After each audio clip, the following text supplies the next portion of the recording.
მინდა მოგილოცოთ ახალი წელი ქვეყნის შიგნით და ქვეყნის გარეთ მცხოვრებ თითოეულ ქართველს და საქართველოს მოქალაქეს. განსაკუთრებით მინდა ახალი წელი მიულოცო უკრაინის ომში მებრძოლ ქართველ ჯარისკაცებს და ვუსურვო მათ გამარჯვება. მინდა მიულოცო ამავე ომში დაღუპული ჯარისკაცების ოჯახის წევრებსა და ნათესავებს. ეინ თაღუწერელია ამ ადამიანების გმირობა და თავდადება. მინდა მიულოცო უკრაინელ ხალხს და ვუსურვო მათ მშვიდობა, რადგან დღეს ყველაზე მეტად მათ სჭირდებათ ეს.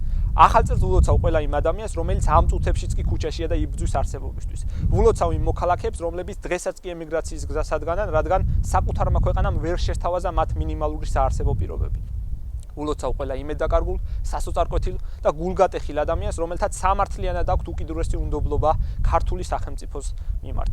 საქართველოს ისტორიის მსვლელობისას ეს პრობლემები აშკარა ბედისწერად გვევლინება, მაგრამ ამ ბედისწერის შეცვლა შესაძლებელია დღეს უკეთესი საშინაო და საგარეო პოლიტიკით. ის რაც ზოგჯერ მიუწვდომლად გამოიყურება, ის რაც ხშირად გადაუჭრელ პრობლემად გვევლინება, რწმენისა და სწორად მიმართული ენერგიის პირობებში მიღწევადი და ხელშესახები ხდება.